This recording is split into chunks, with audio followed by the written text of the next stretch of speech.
The Northbrook Court Mall in Chicago was transformed into a Halloween wonderland, with artificial cobwebs stretching across storefronts, glowing jack-o'-lanterns lining the corridors, and life-size skeletons dangling from the high ceilings. Sarah Mitchell, 32, held tightly to her daughter Emma's hand as they navigated through the crowd of costumed children racing from store to store, their excited shouts of "trick or treat" echoing through the bustling space. Little Emma, with her honey-brown curls bouncing in pigtails and wearing an elaborate purple witch costume complete with a sparkly pointed hat, hopped excitedly beside her mother, her hazel eyes wide with wonder at every spooky decoration.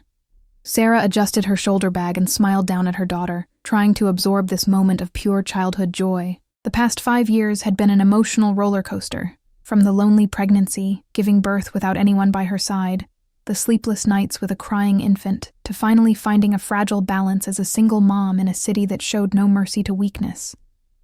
She had built a functional life working as a freelance graphic designer, which allowed flexible hours to care for Emma, but emotional loneliness was a constant companion, especially during the empty evenings after putting her daughter to bed.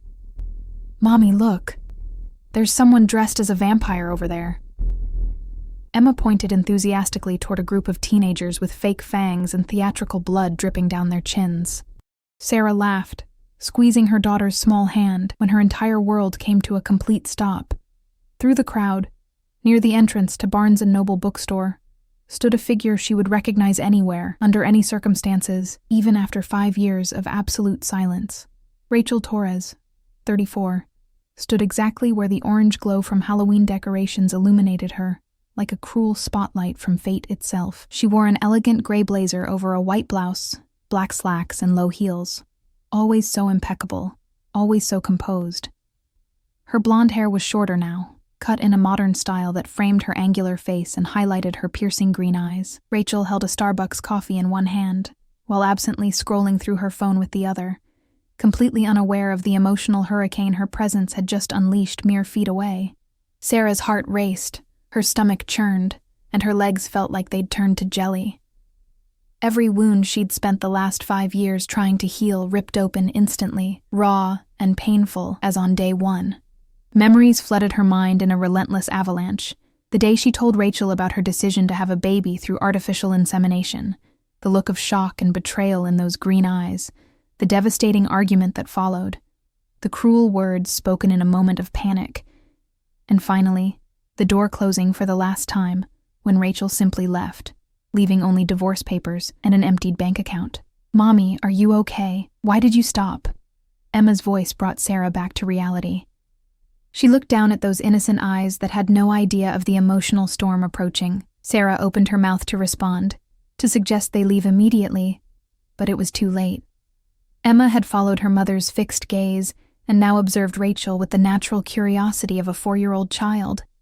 If you're enjoying this story of second chances and unexpected reunions, make sure you're subscribed to our channel so you don't miss more emotional stories like this one. Something extraordinary happened in that moment, something Sarah could never have predicted. Emma tilted her head to the side, studying Rachel with an intensity uncommon for her age. Her little eyes traced the stranger's face, the haircut, the posture, as if trying to fit together pieces of a puzzle that existed only in her childlike mind. Then, before Sarah could stop her, Emma released her mother's hand and walked determinedly toward Rachel. "Emma, no," Sarah whispered desperately, but her voice came out too weak to reach her daughter. She watched, paralyzed by panic and morbid curiosity, as Emma stopped right in front of Rachel. The blonde woman finally looked up from her phone, surprised by the sudden presence of the costumed child. For a brief second, confusion crossed her features, then her eyes widened, first focusing on the little girl, then slowly rising until they met Sarah's a few feet away. Time seemed to freeze. The noise of the mall, children's laughter, Halloween theme music, shoppers' conversations, all disappeared into a deafening silence. Rachel and Sarah stared at each other for the first time in 5 years. And in that single look, entire universes of pain, regret, anger, and unresolved love collided violently. It was then that Emma, still observing Rachel with that peculiar intensity, spoke 2 words that simultaneously destroyed and rebuilt worlds. "Hi, Mama." The childish voice echoed between them, simple and devastating. Rachel dropped her coffee, which fell to the floor, spilling dark liquid across the white marble. Her hands trembled visibly as she looked from the girl to Sarah, then back to the girl, her face completely pale, her lips moving without making a sound.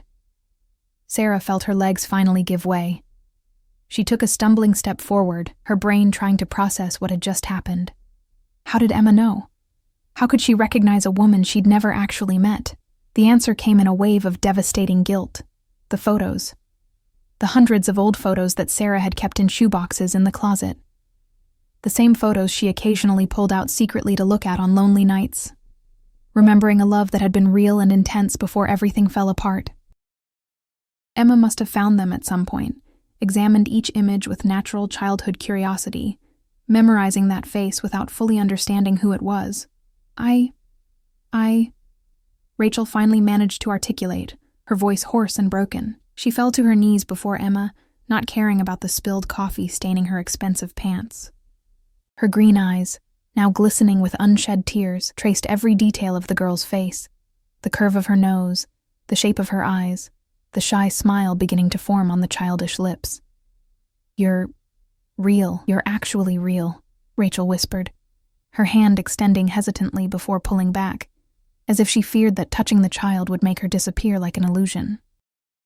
Sarah finally recovered movement and ran to her daughter, positioning herself protectively between Emma and Rachel. "We have to go," she said, her voice coming out firmer than she felt. She grabbed Emma's hand, ready to drag the girl away from there, away from the woman who had shattered her heart and abandoned their lives before they even began. But when she looked down, she saw confusion and even hurt in her daughter's eyes. "But Mommy, why? I know her. She's in the photos with you, the ones you keep in the pink box.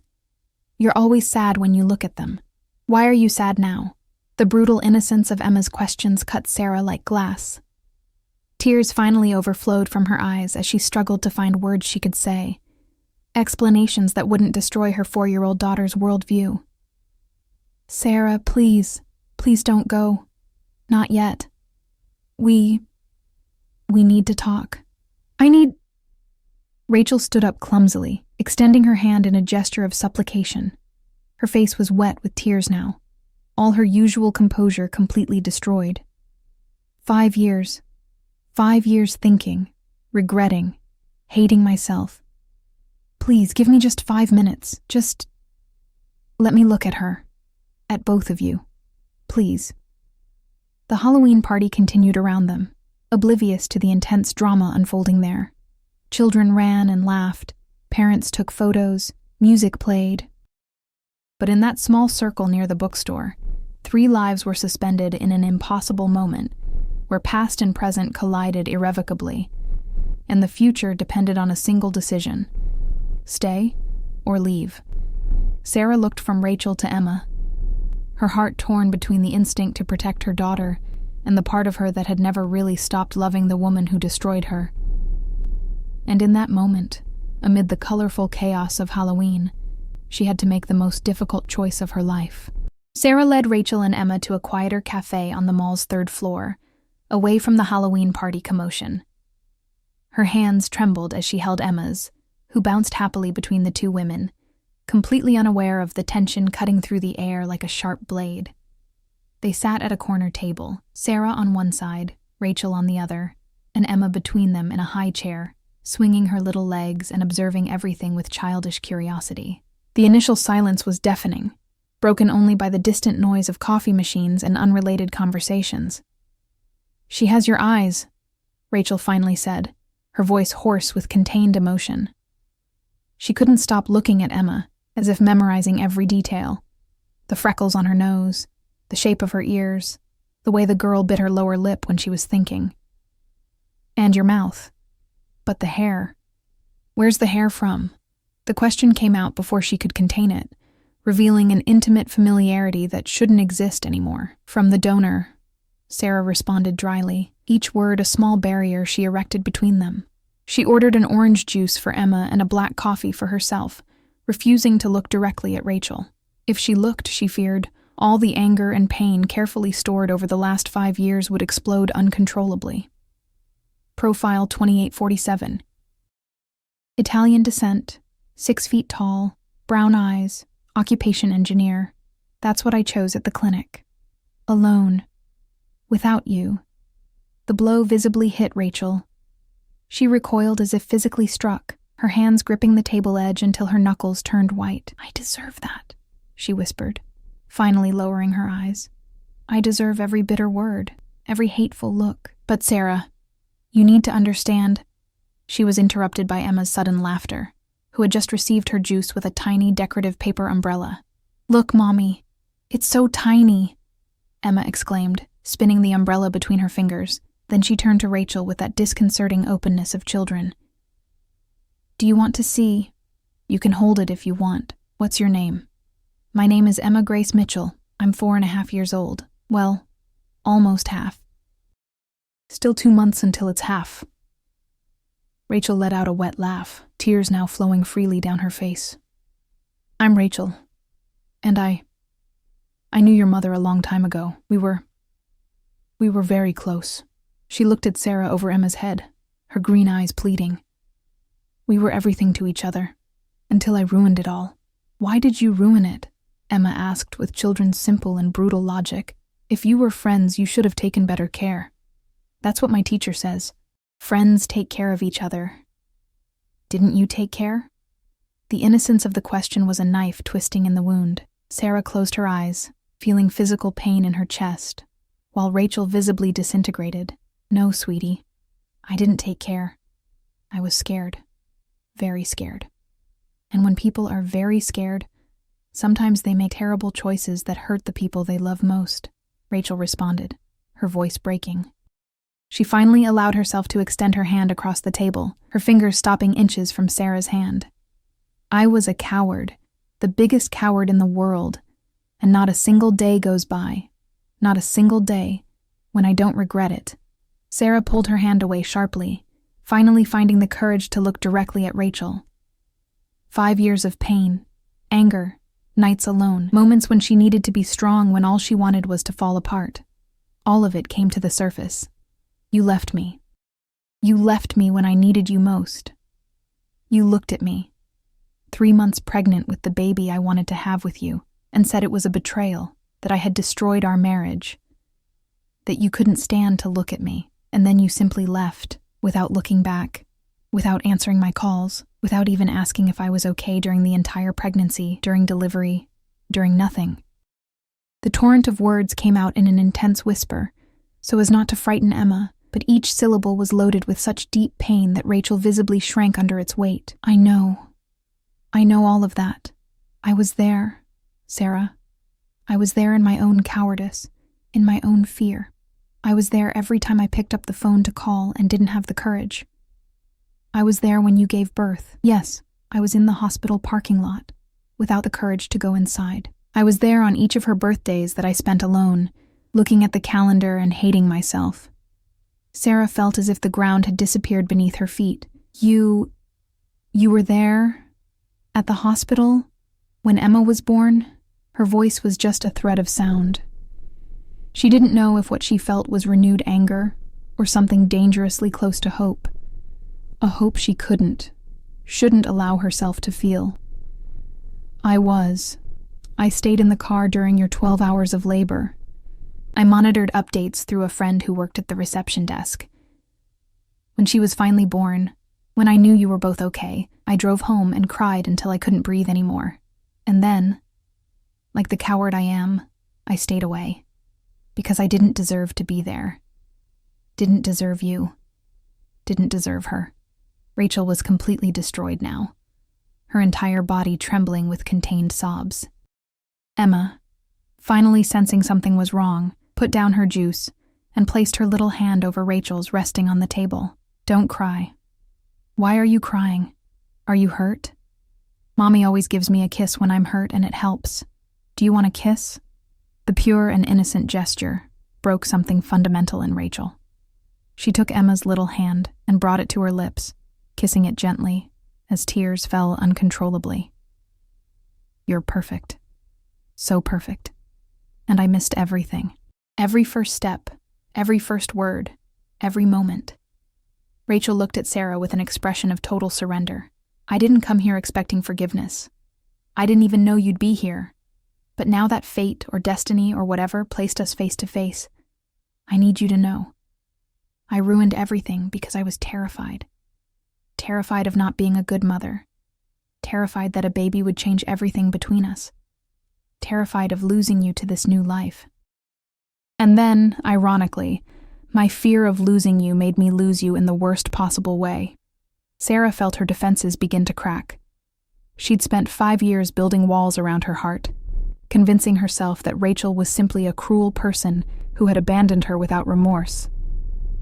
But now, seeing the destroyed woman before her, hearing words she desperately needed to hear during so many lonely nights, the walls began to crumble. And that terrified her. Because letting those walls fall meant allowing herself to be vulnerable again, allowing herself to feel again, and feeling hurt so much more than the numbness she'd cultivated. What do you want from me, Rachel? Why are you telling me this now? Do you want absolution? Want me to say it's all okay, that I understand, that we can just forget 5 years like they meant nothing? Sarah's voice was loaded with pain and confusion. She wanted to be furious, wanted to get up and leave, but her body seemed incapable of moving. I want a chance. Just one chance to know this incredible child you raised. A chance to maybe, someday, after a lot of time and a lot of work, earn back a fraction of the trust I destroyed. I'm not asking you to love me again. I'm not that delusional. But please, don't deny me the chance to know Emma, to be part of her life, even if just on the margins, please. Rachel was completely exposed now, without pride, without defenses, just raw pain and genuine regret. Emma looked between the two women with wide eyes, finally beginning to perceive that something much deeper was happening than she could understand. Mommy, why are you and Rachel so sad? Can we go home? I'm tired. Her little voice trembled slightly, the emotional stress from the two adults finally penetrating her childhood bubble of optimism. Sarah immediately switched modes, her priorities instantly realigning. She stood up, picking Emma up in her arms. Yes, sweetheart. Let's go home now. You can sleep in the car. She looked at Rachel one last time, her heart a chaotic mess of conflicting emotions. I need to think about all of this. I can't make decisions now, not with her here, not without processing everything. Rachel stood quickly, almost knocking over her chair. Of course. Yes, I completely understand. But please, Sarah, please don't disappear again. Give me your number, or take mine, or something, anything. I'm begging you. She pulled a business card from her purse with trembling hands and extended it. Sarah hesitated for a long moment before taking it, carefully folding it and placing it in her pocket. As Sarah walked away with a sleepy Emma in her arms, she looked back one last time. Rachel remained standing by the table, a solitary figure amid the busy cafe, her eyes fixed on them until they disappeared from view.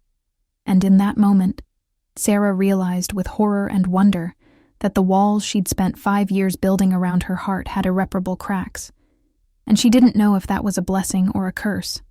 3 days had passed since the encounter at the mall, and Sarah couldn't think about anything else. Rachel's business card sat on her work desk, an innocent white rectangle that exerted an impossible gravitational pull. Rachel Torres, architect, Torres and Associates, was printed in elegant letters, along with a cell phone number that Sarah had inadvertently memorized from looking at it so much. Emma, on the other hand, hadn't stopped asking questions about that pretty lady from the photos since Halloween, her childish curiosity relentless and impossible to deflect. It was Thursday night, and Emma had finally fallen asleep after the 3rd story and 2 lullabies. Sarah sat on her couch with a glass of red wine, looking at the card in her hand. 5 years of anger said to throw it away, to protect herself and her daughter from more pain. But another part of her, a part she'd tried to bury but that had stubbornly resurfaced in the last 3 days, desperately wanted to hear Rachel's voice again, understand more, perhaps find some kind of closure. Or beginning. She no longer knew. Before she could convince herself otherwise, her fingers dialed the number. The phone rang once, twice, and then the familiar voice answered. loaded with hope and fear. "Hello? Sarah?" Rachel sounded like she'd run a marathon, her breathing slightly accelerated, as if she'd lunged for the phone. I wasn't sure if you'd call. I've been waiting.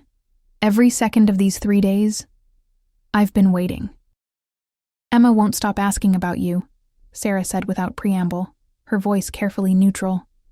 "She wants to know why you were in the photos, why you don't come visit us, if you like cartoons. She's 4 years old, Rachel. She doesn't understand adult complications. And I don't know what to tell her. I don't know how to explain something I haven't fully processed myself." The silence that followed was heavy, filled with years of unspoken words. "Could you let me see her again? See both of you? I don't want to pressure, don't want to force anything, but maybe we could meet somewhere neutral. A park, maybe, where Emma can play and we can talk. I need a chance to explain, to tell you everything that happened during these 5 years, and you deserve to know. You deserve the whole truth." Rachel's voice was full of contained urgency, as if she feared one wrong word would make Sarah hang up and disappear forever. Sarah closed her eyes, her mind a war between logic and emotion. Saturday, Millennium Park, at 10 in the morning, near the Cloud Gate. "But Rachel," she paused, needing to establish clear boundaries. "This isn't a reconciliation. This isn't a fresh start. This is just a conversation for Emma, so she can have answers. And maybe so I can finally have some too." Her voice trembled slightly on the last words, revealing more vulnerability than she intended. "I understand. Completely. Saturday at 10. I'll be there. Sarah, thank you. Thank you for giving me at least this. I promise I won't waste this chance." There was a pause, and then Rachel added softly, "How have you been? In these 5 years, have you been happy?" The intimate question caught Sarah off guard, tearing through her carefully constructed defenses. "I survived. I raised an incredible child alone. Built a career. A life. That's enough," Sarah responded. But even to her own ears, the words sounded hollow, because the truth was that she'd built a functional existence. But it had been a long time since she'd felt truly alive. A long time since she'd allowed herself to feel fully, love completely, trust totally. "And you? Did you find what you were looking for when you left?" The question came out more bitter than she intended. "No. I found nothing except regret and loneliness. I threw myself into work, built a successful architecture firm, won awards, recognition. But all of that was just a way to fill the void I created when I abandoned you. When I abandoned us." Rachel was crying now. Sarah could hear it in the tremors of her voice. "I dated other people, tried to move on, but every relationship ended the same way. I sabotaged everything because no one was you.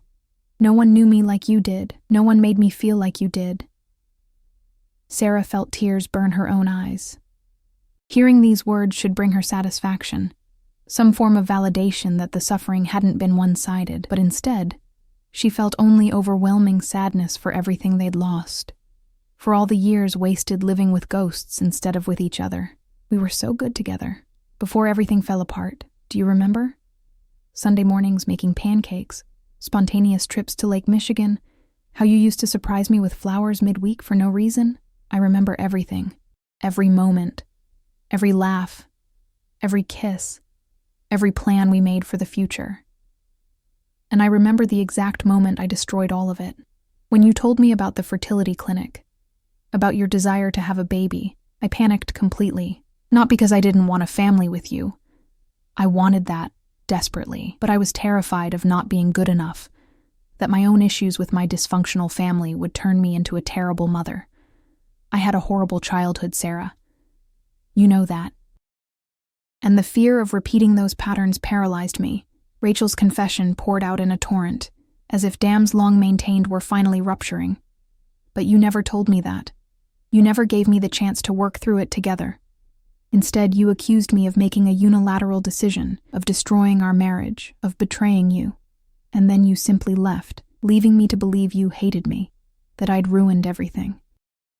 Sarah was openly crying now, 5 years of pain spilling out in words. I was so scared too, Rachel. Scared of being a single mother, of doing everything wrong, of not being enough. But I did it anyway, because I wanted that baby more than anything. And every day, every difficult moment, I wished you were there. I should have been there. In every moment, every challenge, every joy. And I'll regret that for the rest of my life. But Sarah, if you give me a chance, just one chance, I'll do anything to make it up. I know 5 years can't be recovered. I know the trust I broke may never be fully restored. But I'm here, completely vulnerable, begging for the smallest opportunity to be part of your lives, of both your lives. Rachel's voice was loaded with such raw sincerity, it was impossible to doubt. Sarah wiped away tears, trying to regain some control over her spiraling emotions. Saturday. Let's start with Saturday, and we'll see. One step at a time. I can't promise anything beyond that. Emma is my priority. If at any point I feel your presence is hurting her, this ends. Do you understand? She needed these conditions, these boundaries that kept her safe, that protected her heart from opening completely again. I understand. Completely. Emma is the priority, as she should be, as she always should have been. There was a pause, and then Rachel added softly, "Sleep well, Sarah. For giving me this. And thank you. For not simply cutting me completely out of your lives. I don't deserve your generosity, but I'm infinitely grateful for it." There was something in Rachel's voice, a tenderness, a familiarity that made Sarah's heart ache painfully. After hanging up, Sarah sat in the darkness of her living room for a long time, the phone still in her hand, her mind spinning. She'd spent 5 years convincing herself she'd gotten over Rachel, that she'd moved on, that she was better off alone. But a single phone conversation had demolished those carefully constructed illusions. The truth, frightening and undeniable, was that part of her had never stopped loving Rachel. And now, with the possibility of reconnection hanging in the air, she didn't know whether she should embrace it or run from it with all her strength. What she knew for sure was that Saturday would change everything, again. Don't forget to hit that subscribe button if you want to see how Sarah and Rachel's story unfolds. We post new emotional stories every week. Millennium Park was glorious that Saturday morning, bathed in gentle autumn sunlight filtering through the changing leaves, creating patterns of gold and crimson on the grass. Sarah arrived 15 minutes early, her anxiety not allowing her to be even a minute late. Emma bounced excitedly beside her, wearing a yellow dress with sunflower prints and her favorite pink sneakers, completely unaware of the monumental importance of this meeting. Sarah, on the other hand, had changed clothes 4 times before leaving home, finally opting for jeans, a simple white blouse, and a light denim jacket. Casual, but careful. Rachel was already there, sitting on a bench near the Cloudgate sculpture, holding 2 shopping bags that clearly contained gifts. When she saw Sarah and Emma approaching, she immediately stood up, her hands nervously smoothing the navy blue skirt she wore. She was more casual than last time. A white cotton blouse, the knee-length skirt, low sandals, but still maintained that natural elegance that had always characterized her style. Her green eyes were fixed on Emma with an intensity that bordered on reverence. "Rachel, you came." Emma ran ahead of Sarah, her uncomplicated joy making Sarah's heart squeeze. The girl stopped in front of Rachel, looking up with a huge smile. "Mommy said you were going to meet us here. Are you going to play with me? I'm really good on the swings now. I can go really high." The child's pure energy was a stark contrast to the electric tension between the 2 women. "Hi, little one. Yes, I'd love to play with you. But first, I brought something for you. Do you like surprises?" Rachel knelt to Emma's level, her voice soft and full of barely contained emotion. She opened one of the bags and pulled out a large, soft teddy bear, light brown with a pink ribbon around its neck, and a complete drawing kit with colored pencils, markers, and a notebook of special paper. "Your mom once told me that when she had a daughter, she'd teach her to draw, so I thought you might like this." Emma let out a squeal of delight, taking both gifts with sparkling eyes. "Thank you. Thank you, thank you. Look, Mommy, she gave me a bear and drawing stuff. Can I name him Coco?" She hugged the bear tightly, then impulsively gave Rachel a quick hug before running to show Sarah the gifts. The brief, innocent embrace left Rachel visibly emotional, her hands trembling slightly when she stood up. Sarah felt a complex mixture of emotions. Gratitude that Rachel had cared enough to bring thoughtful gifts, a pang of jealousy at the ease with which Emma had connected with her, and a deep sadness for all the moments like this they'd lost. That was thoughtful.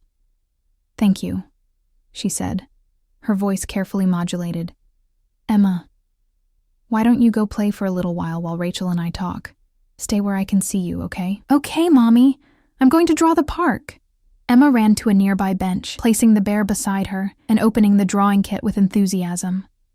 Sarah and Rachel sat on another bench, maintaining a careful distance between them, both watching Emma as if the girl were the only safe thing to focus on. The initial silence was filled with the sounds of the park, children laughing, birds singing, the distant murmur of conversations. "She's amazing, Sarah. You did an incredible job raising her.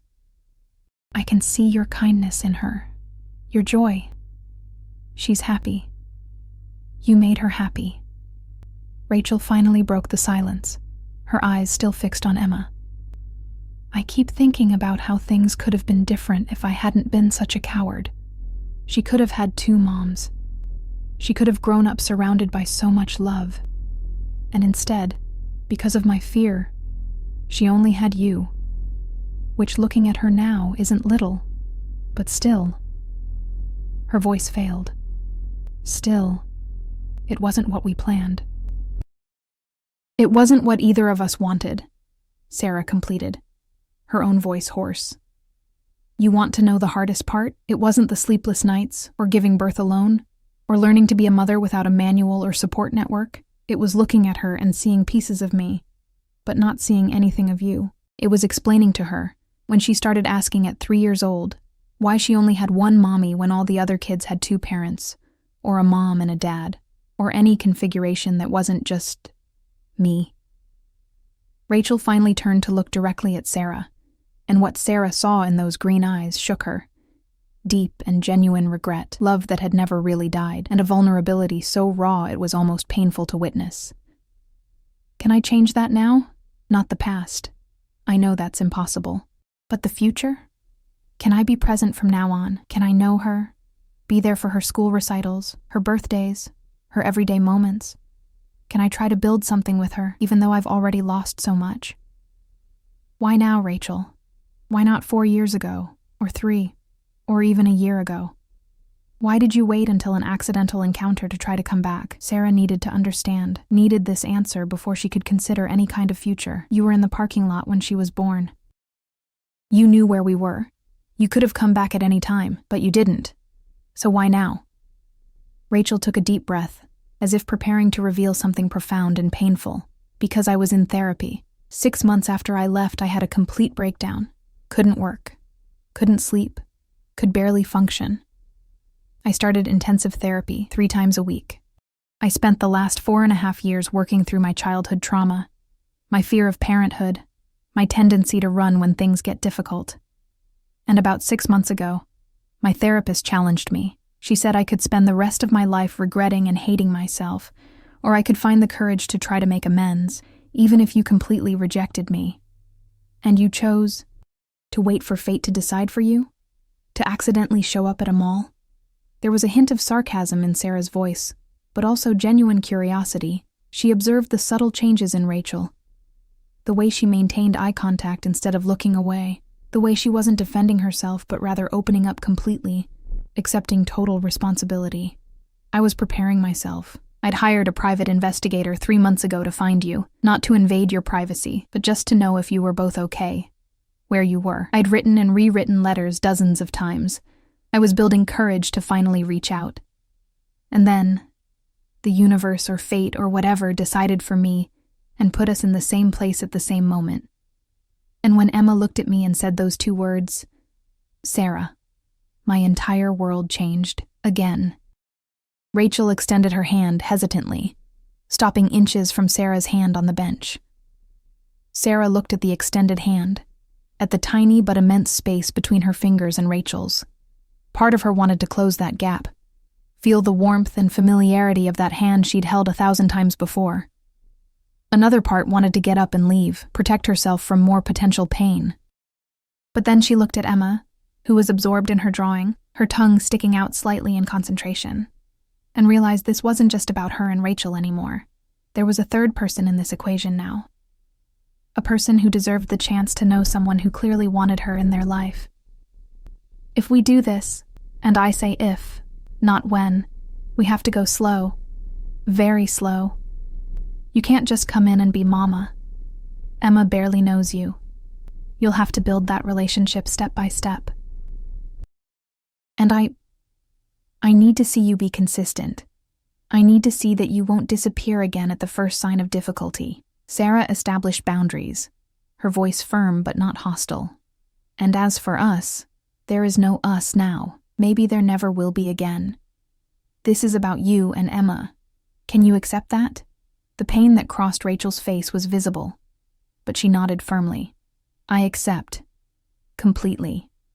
Emma is the priority, and as for you and me, I don't expect anything. If you decide we can just be co-parents, or even just acquaintances who share a child, I'll accept that. Because being on the margins of Emma's life is infinitely better than not being there at all. And being on the margins of your life, even without being your partner anymore, is more than I deserve.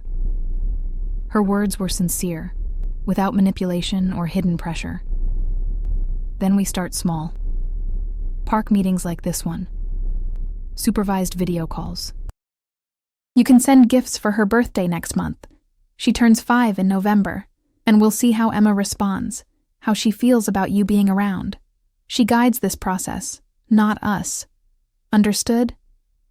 Sarah finally, hesitantly, allowed her hand to move those final inches, her fingers barely touching Rachel's. The contact was electric, familiar, and frightening at the same time. Mommy! Rachel! Come see my drawing! Emma shouted, breaking the intense moment between them. Both women stood quickly, the brief but significant contact remaining as an unspoken promise between them. They walked together to Emma, who proudly held a drawing of 3 stick figures, 2 tall and 1 small, in front of what was clearly the park, with a large tree and the cloud gate. This is you, Mommy, and this is Rachel, and this is me. We're all together in the park. Sarah felt tears burn her eyes while Rachel covered her mouth with her hand, clearly fighting emotion. Emma, in her innocence, had drawn exactly what the 2 women had lost, and what perhaps, just perhaps, they could begin to rebuild. A family, different from what they'd originally imagined, but a family nonetheless. And in that moment, in the park bathed in autumn sunlight, with a 4-year-old holding a drawing of hope, the first hesitant step toward healing was taken. If this story is touching your heart, leave a comment below telling us what you think about second chances. And don't forget to subscribe to our channel for more emotional stories. 3 months had passed since that first meeting at Millennium Park, and Sarah's life had changed in ways she never could have imagined. Rachel had been true to her word. She showed up consistently, called when she promised, sent messages asking about Emma's day, and most importantly, she respected the boundaries Sarah established. Slowly, meticulously, she was building a relationship with Emma, and the girl was flourishing with the attention. Today was Emma's 5th birthday, and for the first time, there would be 2 mothers present to celebrate. Sarah's Chicago apartment was decorated with purple and gold balloons, Emma's favorite colors, and a table full of sweets and snacks for the small party with some kids from school. Rachel had arrived early to help, bringing the cake she'd personally commissioned, an elaborate princess castle that made Emma's eyes sparkle like stars. The 2 women moved through the kitchen in a strangely familiar choreography, preparing everything, occasionally their shoulders touching, their eyes meeting and quickly looking away. She was so excited she could barely sleep last night, Sarah commented, arranging the small plates on the table. She woke up at 6 in the morning asking if you'd arrived yet. You've become very important to her very quickly. There was a mixture of gratitude and apprehension in Sarah's voice. Seeing Emma so happy filled her with joy, but it also terrified her, because now there was someone else who could potentially hurt her daughter if they disappeared. Rachel stopped what she was doing and turned to Sarah, her expression serious and sincere. I know you're still afraid I'll disappear again. I see it in your eyes every time I leave, every time you watch me with Emma. and I completely understand. But Sarah, I need you to know, I'm not going anywhere. Not this time. Not ever again. That child has become my world, and you—" She hesitated, choosing her words carefully. "You're still the most important person in my life, no matter what form our relationship takes now." Before Sarah could respond, the doorbell rang, and the apartment quickly filled with 8 hyperactive children and their parents. The party was joyful chaos of games, laughter, cake, and presents. Sarah watched, her heart tight, as Rachel naturally interacted with Emma and her little friends, playing tag, helping open presents, cleaning cake-smeared faces, and more surprisingly, she watched as the other parents naturally assumed Rachel was her partner, making casual comments about "your daughter," and "you two threw a beautiful party." When the last child finally left, and Emma was lying on the couch, exhausted but radiant, surrounded by her new toys, Sarah and Rachel began cleaning up together. The silence between them was comfortable in a way it hadn't been months ago, no longer loaded with tension and unresolved hurts, but rather with a renewed familiarity that was slowly rebuilding itself. "Thank you for today, for being here, for making this special for her," Sarah said softly, wrapping the leftover cake. "I know I said this was just about you and Emma, but I have to admit it's been good having you around too. Not so lonely. And Emma's not the only one who misses you when you're not here." The confession came out hesitant, vulnerable, and Sarah immediately regretted revealing so much. Rachel put down what she was doing and slowly walked to Sarah, stopping at a respectful distance, but closer than she used to maintain. "You miss me? Even after everything I did?" Her voice was loaded with hope and disbelief. "Because Sarah, I wake up every day thinking about you too. I go to sleep every night wishing I could be here, part of these daily routines, dinner, bedtime, lazy Sunday mornings. I've rebuilt my entire life around the possibility of being in your lives. I spent 5 years trying to hate you, trying to erase what we had, but you were right in that first phone call. What we had was real. It was the most real thing in my life. And seeing it resurface these last 3 months, seeing the person you've become through therapy and working on yourself, seeing how much you love Emma," Sarah felt tears running down her face now. "It's scary, Rachel, because I can feel my defenses crumbling, and I don't know if I'm strong enough to risk it again. You're the strongest person I know. You survived my betrayal, raised an incredible child alone, built a life. And now you're being strong enough to give me a second chance I absolutely don't deserve. But Sarah, if you let me, I'll spend the rest of my life proving that strength is matched, proving I've changed, proving you can trust me again." Rachel extended her hand, and this time, Sarah took it without hesitation. "I can't promise it'll be easy. I still have flashbacks of that day you left. Still wake up some nights in a panic, thinking you'll disappear again. Still have anger about the time we lost." But Sarah squeezed Rachel's hand, allowing herself to feel the warmth, the solidity, the reality of her. "But I want to try, not for Emma, but for me, because I miss you too, every day. And maybe, just maybe, we can build something new from what's left of what we had." "Mommy? Rachel? Why are you crying? Are you sad? Did you fight? Please don't fight. I want you both to stay with me. I love you both." Emma's sleepy voice came from the couch. Both women turned to see the girl sitting up, holding her bare cocoa, her big eyes worried. "Please don't fight. I want you both." The simplicity and honesty of the child's words broke the last barriers. Sarah and Rachel walked together to the couch, sitting on each side of Emma. "No, sweetie, we didn't fight. Actually, we're talking about very important things. Adult things," Sarah said, smoothing her daughter's hair. "How would you feel if Rachel started coming here more often?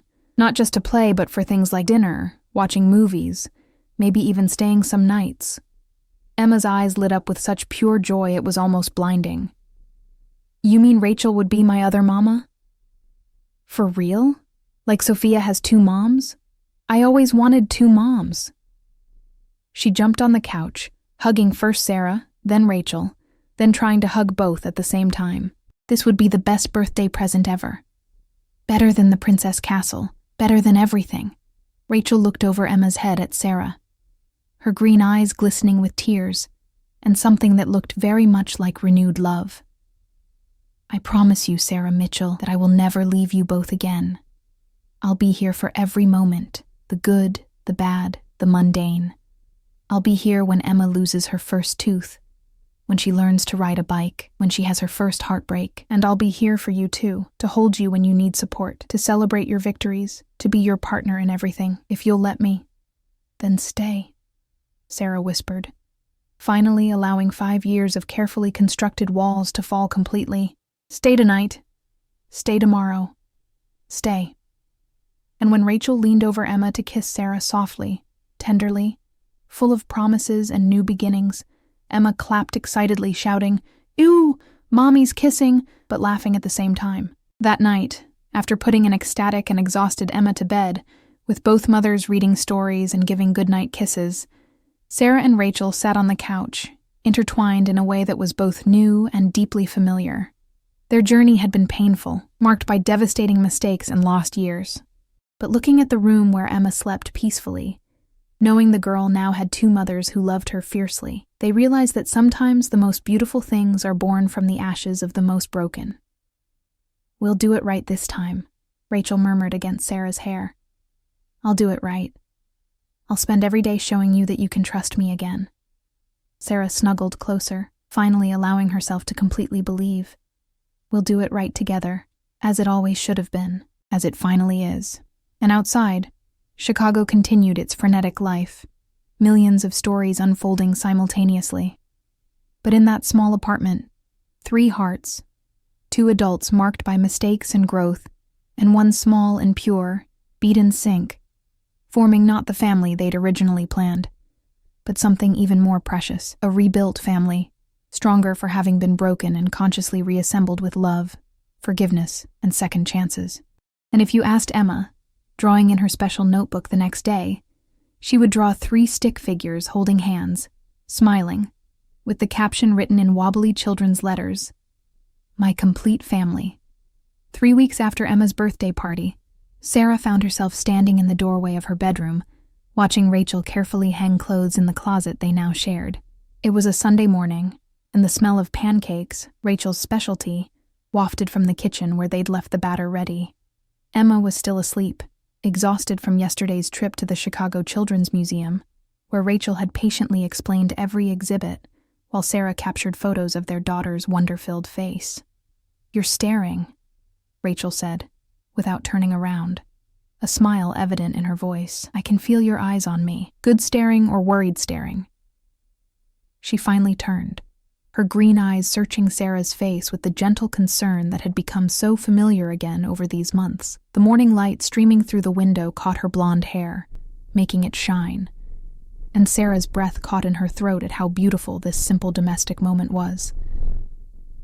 "Good staring," Sarah admitted, walking into the room and wrapping her arms around Rachel from behind. "Just taking it all in. You here, in our home, in our lives. Some mornings I still wake up afraid it's a dream, that I'll open my eyes and you'll be gone again." Her voice was soft, vulnerable in a way she could finally allow herself to be again. Rachel turned in Sarah's arms, cupping her face gently. "I'm real. This is real. And I'm not going anywhere. Look." She guided Sarah's hand to her chest, where her heart beat steadily. "Feel that? That heart beats for you and Emma, only you two. Every single day for the rest of my life." She leaned in, kissing Sarah with a tenderness that still made Sarah's knees weak, even after all these weeks of rebuilding what they'd lost. "Mommies, are you making pancakes? I can smell them." Emma's voice rang out from her bedroom, followed by the patter of small feet running down the hallway. Both women laughed, breaking apart just as Emma burst into their room, her hair a wild mess from sleep, Coco the bear tucked under one arm. "Can I help, please? Rachel promised to teach me how to flip them." "Of course you can help, sweetheart," Rachel said, scooping Emma up into her arms. The gesture was so natural now, so full of love, that Sarah felt tears prick her eyes.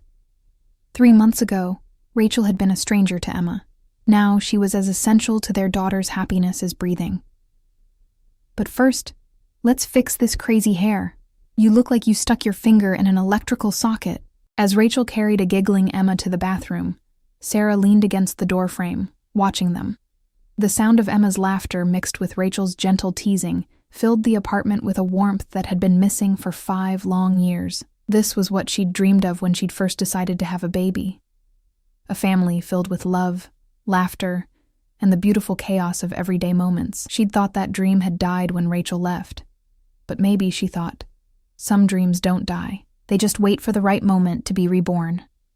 Later that morning, the 3 of them stood in the kitchen together. Emma perched on a stool between her mothers, carefully pouring batter onto the griddle while Rachel guided her hands and Sarah took photos, capturing the concentration on their daughter's face. When the first pancake was ready, Emma insisted on everyone taking a bite together, declaring it the best pancake in the whole world because we all made it as a family. "You know what, Emma?" Rachel said, wiping syrup from the corner of the girl's mouth. "You're absolutely right. Everything's better when we do it together as a family. That's the secret ingredient, love." She caught Sarah's eye over Emma's head, and the look that passed between them was full of promise, hope, and a future they were building together one day at a time. That afternoon, they took Emma to Navy Pier, where the girl insisted on riding the Centennial Wheel 3 times. As they sat in the gondola, Emma pressed between them, pointing at the Chicago skyline. Sarah reached over and took Rachel's hand. "Thank you," she said quietly, "for fighting to come back, for doing the work on yourself, for being patient with me, with my fears, for loving Emma so completely." "Thank you for giving me a second chance I didn't deserve," Rachel responded, squeezing Sarah's hand. "Thank you for being brave enough to let me back in. Thank you for raising the most incredible little human I've ever known. Thank you for still loving me, even after everything." Her voice broke slightly on the last words, and Sarah saw tears glistening in those green eyes. "Look, mommies, you can see our whole city from here. It's so beautiful," Emma exclaimed, completely absorbed in the view. And Sarah thought that yes, it was beautiful. This city they called home, this life they were building, this family they had become. It wasn't the family they'd planned 5 years ago. It was something different, something harder won, something more precious for having been broken and carefully rebuilt. That night, after Emma had finally fallen asleep, clutching Coco and talking about all the fun they'd had, Sarah and Rachel sat on the balcony of their apartment, looking out at the glittering Chicago skyline. Rachel had her arm around Sarah, who leaned into her warmth, feeling more content than she had in years. "I want to make it official," Rachel said suddenly, her voice nervous but determined. "I want to legally adopt Emma. I want her to be mine on paper as much as she already is in my heart. And She paused, pulling back to look directly at Sarah. "I want us to get married again. Not like before. A new start. A new commitment. One where I promise, in front of everyone we love, that I will never leave you again, that I will choose you and Emma every single day for the rest of my life." Sarah felt her heart soar. "You want to marry me? Again?" She searched Rachel's face, looking for any sign of doubt, but found only certainty and love so deep it took her breath away. "Even knowing all my fears, all my trust issues, all the work we still have to do, especially knowing all of that," Rachel said firmly. "Because that's what real love is, Sarah. It's not just the easy moments. It's choosing each other even when it's hard. It's working through the fears together. It's building trust brick by brick, day by day. You've been doing that for me for 3 months now. Let me spend the rest of our lives doing it for you." "Yes," Sarah whispered, then louder. "Yes. Yes, I'll marry you. Again. For real this time. Forever this time." And when they kissed under the Chicago stars, it felt like a promise being sealed. Not just between 2 people, but between 3 hearts that had found their way back to each other against all odds. 6 months later, on a perfect spring day in May, Sarah and Rachel stood in the same park where they'd had their first tentative reunion. But this time, they weren't 2 broken women trying to navigate past pain. They were 2 mothers, partners, lovers, standing before their closest friends and family, ready to make new vows. Emma, now 5.5 and impossibly proud in her flower girl dress, stood beside them holding both their hands. "I promise," Rachel said, her voice strong and clear, her eyes locked on Sarah's, "to never run from difficulty again, to communicate, to trust, to show up every single day. I promise to be the partner you deserve and the mother Emma needs.